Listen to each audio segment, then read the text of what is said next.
At a point in time, I was blaming myself for contesting in that position. I wanted to give up on politics because at some point I was not changed. Even despite the fact that my name was excluded from the ballot paper, I moved on with my life, I was progressing. Some of these guys will still come to the social media to come to, to slut shame me. I remember there was a time I had to sue one of them.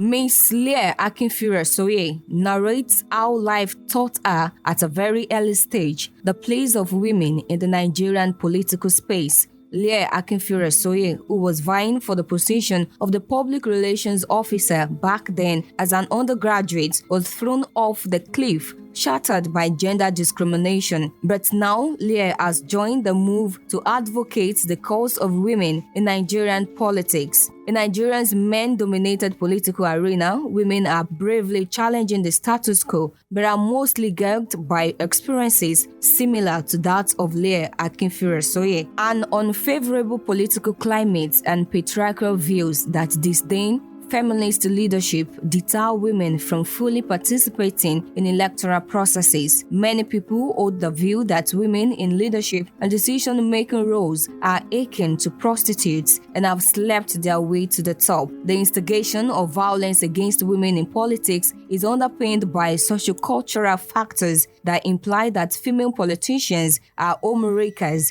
who achieve political influence through immoral behavior.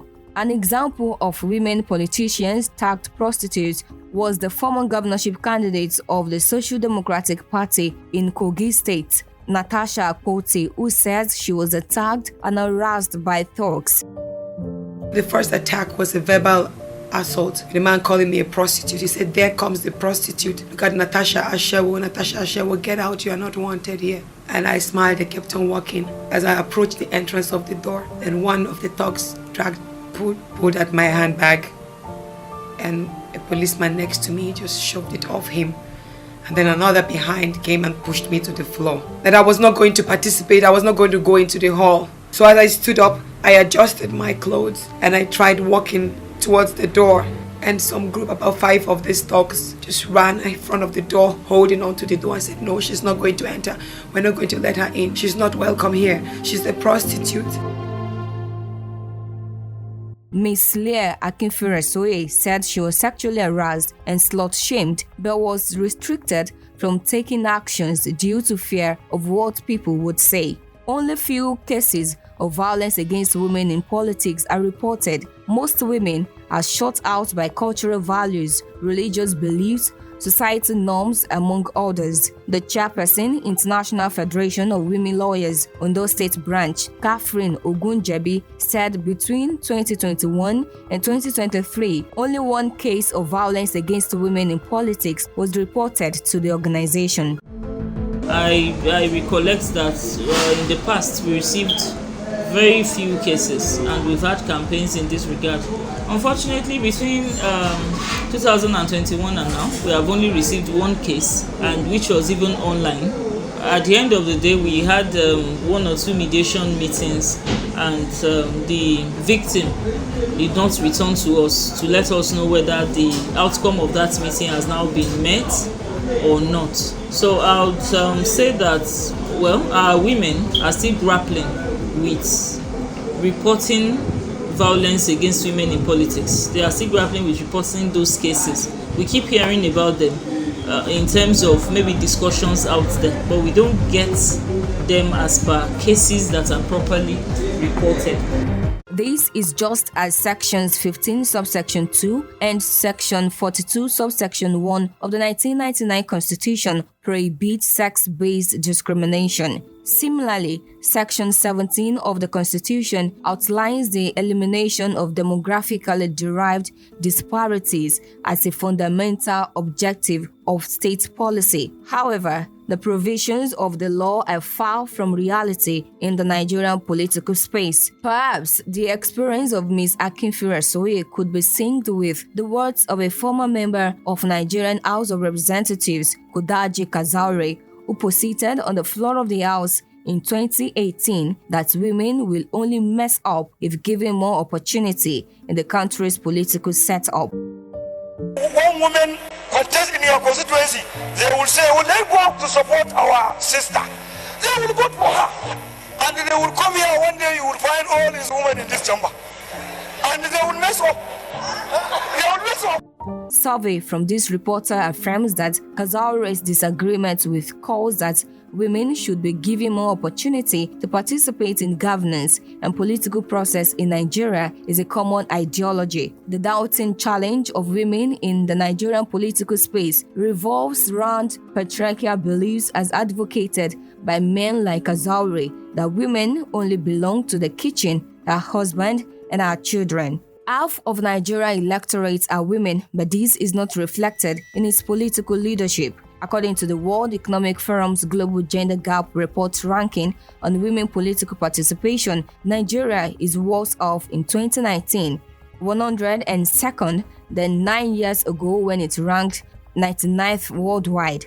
This is a growing concern to Nigerian women, according to the Interparliamentary Union Women in Politics Report 2022. Nigeria ranked 184 out of 192 for women's representation in the national parliament. From 1999 to date, only 157 women have been elected into the 469-member National Assembly, 38 senators, 119 members of the House of Representatives, compared to 2,657 men, 616 senators, 2,041 reps during the same period. The results of the February 25, 2023 presidential and National Assembly elections have further exposed the Nigerians' failure to implement several treaties and statutes it signed, which are aimed at ensuring women's involvement in politics. Of the 92 women who contested for the Senate in the February elections, only 3 won, while out of the 286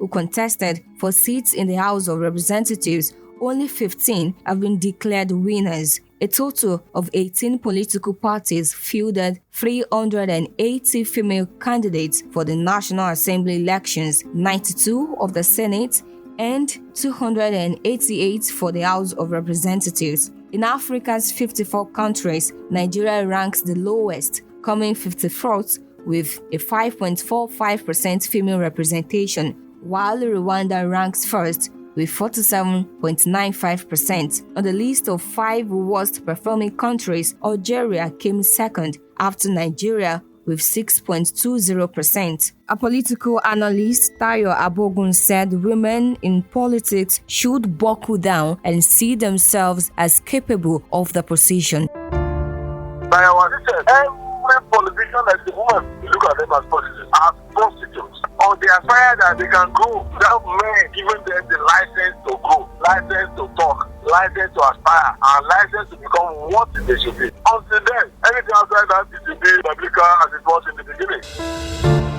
A gender advocate who also doubles as the convener of Women in Grassroots for Enlightenment into Politics, Princess Oluwakemi Ayenowuro, believes that women should downgrade the negatives and face it upfront. To every female politician, please stay strong. It will happen. Those comments will keep coming, but you need to be strong for yourself. No one should be able to pull you down. Forget about what anyone is saying about your marital status. Some will castigate some of our candidates to say, oh, this one who cannot run a home. How would you run a state? How would you run an office? How would you do this? You should think about the positives and downplay and ignore absolutely the negative. The chairperson, International Federation of Women Lawyers, Ondo State Branch, Catherine Ogunjebi, called on women in politics to report cases to salvage the culture of silence. We use this opportunity to call on our women in politics to not only encourage other women to come in, but to report these cases. Let us address these cases. Let us seek resolution in court and, find means of resolving them, so that it would form the basis for encouraging more women to participate in politics.